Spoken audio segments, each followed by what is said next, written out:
আপনারা যদি শিক্ষা প্রতিষ্ঠানে আমাদের বাচ্চা কাচ্চাদেরকে না নিয়ে অনলাইন ক্লাসের ব্যবস্থা করেন, আমাদের বাচ্চাদের ক্যারিয়ারের উপরে আঘাত আসলে কেউ আমরা চুপচাপ থাকবো না। শিক্ষামন্ত্রী গত পরশুদিন বলেছেন যে সরকার অনলাইন ক্লাসের কথা ভাবছে। শিক্ষামন্ত্রী সাহেব কিন্তু পিএইচডি করেছেন ইন্টারন্যাশনাল ইসলামিক ইউনিভার্সিটি মালয়েশিয়া থেকে, দেশের বাইরে পড়াশোনা করেছেন, পিএইচডি করেছেন। আমরা ভেবেছিলাম তার মাধ্যমে শিক্ষাক্ষেত্রে অভূতপূর্ব উন্নয়ন ঘটবে, কিন্তু তার চারপাশে কে বা কারা আছে আমরা জানি না। এইসব বুদ্ধি আপনাদেরকে কে দেয়? এমনিতেই মানুষ একটা কথা বলে না, মরার উপর খাড়ার ঘা। আপনাদের এলাকায় কি এই কথার প্রচলন আছে নাকি? এটা তারা বুঝবে না। যাদের বিয়ে শাদী হয়ে যাদের বাচ্চাদের বয়স এখন 12-13 বছর আছে, এই জ্বালা যন্ত্রণা তারা বুঝে। অনলাইন ক্লাস চালু করার পরে আমাদের বাচ্চারা অতিমাত্রার মোবাইল আসক্ত হয়েছে। সরকারকে বলবো, আপনারা আমাদেরকে আর জ্বালা যন্ত্রণা দিয়েন না। কত যন্ত্রণা নিব আমরা? এমনিতেই বাজারে গেলে আমাদের মাথা ঠিক থাকে না, সব জিনিসের দাম বেড়ে গেছে। নিজের পয়সায় মোটর সাইকেল কিনে আমরা এখন পেট্রোল পাম্পে লাইনের পর লাইন ধরে থাকি, তাও আমরা মেনে নিচ্ছি। এরপরে যদি আবার ওই যে মরার উপর খাড়ার ঘা দেন, আপনারা যদি শিক্ষা প্রতিষ্ঠানে আমাদের বাচ্চা কাচ্চাদেরকে না নিয়ে অনলাইন ক্লাসের ব্যবস্থা করেন, আমাদের বাচ্চাদের ক্যারিয়ারের উপরে আঘাত আসলে কেউ আমরা চুপচাপ থাকবো না। আপনি বন্ধ করতে মন চায়, সরকারি অফিস আদালতে অনেক বিদ্যুৎ অপচয় হয়, সেটা বন্ধ করেন। বিভিন্ন মেলায় বিভিন্ন জায়গায় অতিরিক্ত আলোকসজ্জা হয়, ওটা বন্ধ করেন। দোকানপাট মার্কেট ওইগুলো সন্ধ্যাবেলায় বন্ধ করে দেন, একেবারে বন্ধ করে দিয়েন না। এটাকে শিফটিং করেন, শিফটিং করে চালু করেন। এই আশাশনীতে কয়জন মা বাবা আছে যারা স্মার্টফোন কিনে ইন্টারনেট সুবিধা বাচ্চাকে দিতে পারবে? আছে এরকম? সবাই পারবে? আপনারা বলেন সবাই পারবে? এই অনলাইন ক্লাসের অনেক অসুবিধা আছে। এক নম্বর অসুবিধা হলো, আমাদের দেশের যে শিক্ষকরা আছেন তারা অনলাইনে পাঠদানে দক্ষ বা অভিজ্ঞ নন। অনেকে আছেন জুমের লিঙ্ক কিভাবে ক্রিয়েট করতে হয়, ক্লাস নেওয়ার সময় কিভাবে স্লাইড প্রেজেন্টেশন দিতে হয়, তারা এটা জানেন না। দ্বিতীয় কুপ্রভাব হলো, অনলাইন ক্লাস চালু হলে এই সুযোগে শিক্ষার্থীরা ক্লাসের ফাঁকে দিয়ে গেমসে আসক্ত হয়। এরা দেখা যায় টিকটক, ইউটিউব এবং সোশ্যাল মিডিয়ায় আসক্ত হয়ে ধীরে ধীরে ধীরে ধীরে তারা ওই দিকে অতিমাত্রার আসক্ত হয়ে যায়।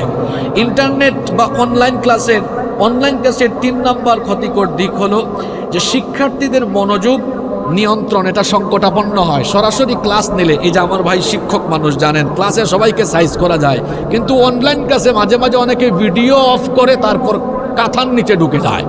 ঠিক না বেঠিক? শৃঙ্খলা থাকে না। 4 নম্বর, এটা শহরে আর গ্রামীণ প্রান্তিক পরিবেশে যারা বাস করে এদের মধ্যে বৈষম্য হয়ে যাবে। শহরের মানুষ ইন্টারনেট সুবিধা ভালো পায়, কিন্তু গ্রামের মানুষ কি ইন্টারনেট সুবিধা ভালো পায়? পায় না। তো দেখা যাবে শহরের তারা এগিয়ে যাচ্ছে, এই সুযোগে আমার দেশের বেশিরভাগ মানুষ শহরে বাস করে না গ্রামে বাস করে। এটা একটা বৈষম্য হয়ে যায়, তারা পিছিয়ে যাবে। 5 নম্বর, সবার পরিবার তো ভাই সমান না। আমার দেশে এমন বহু পরিবার আছে যে তার বাচ্চাকে সারাদিন ভ্যান চালায়া, রিক্সা চালায়া স্কুলে পাঠায়া পড়ায়। তো বাড়িতে সবার লেখাপড়ার পরিবেশ তো একরকম থাকে না, সবার অভিভাবকরাও সচেতন থাকে না।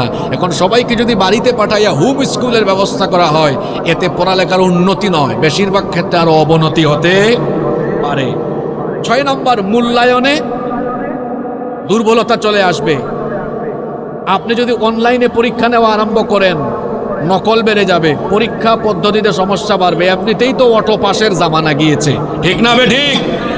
এমন জামানা গিয়েছে, অটো A+ পেয়ে তারপরে বলে IMGPA 5। দেখছেন কারবার? তার ফাউন্ডেশন নষ্ট করে দেওয়া হয়েছে।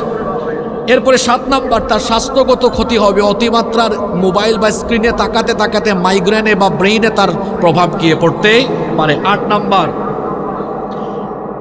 অভিভাবকদের উপরে বাড়তি চাপ থাকবে। MB ঢুকাও, ইন্টারনেট ব্যবস্থা করো, এটা একটা ঝামেলা। তাছাড়া আরও বড় ধরনের একটা ঝামেলাও কিন্তু আছে।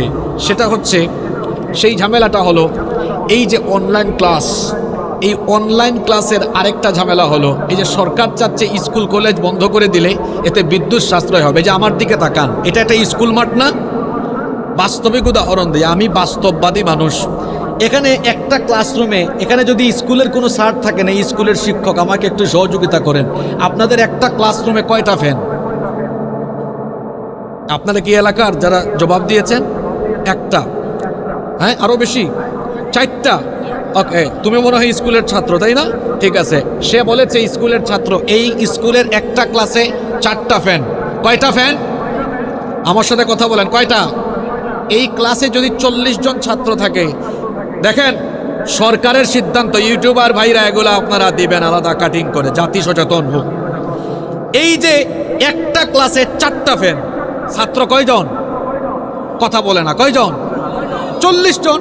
এখন যদি আমরা স্কুল বন্ধ করে 40 জনকে বাড়িতে পাঠিয়ে দেই, 40 জন বাড়িতে যখন ক্লাস করবে, 40টা ঘরে ফ্যান বন্ধ করে ক্লাস করবে না ফ্যান চালাইয়া দিয়া ক্লাস করবে? তাহলে স্কুল খোলা থাকলে চলতো কয়টা ফ্যান? আর স্কুল বন্ধ হইয়া চলে কয়টা ফ্যান? লাভ না লস? জোরে বলেন, লাভ না লস? অতএব আমরা বলবো, আমাদের ছোট্ট সোনামণিদের, আমাদের ছেলে মেয়েদের কেরিয়ার, ভবিষ্যৎ নষ্ট করে দেওয়ার এমন সিদ্ধান্ত নিবেন না। আমরা চাই আমাদের সন্তানরা অফলাইনে সরাসরি ক্যাম্পাসে গিয়ে পড়াশোনা করুক। আপনারা একমত না দ্বিমত? করোনার ক্ষতি এখনো আমরা কাটাইয়া উঠতে পারি নাই। আমাদের কাছে অনেকে আসে, এসে বলে হুজুর খুব সমস্যায় আছি। কি সমস্যা?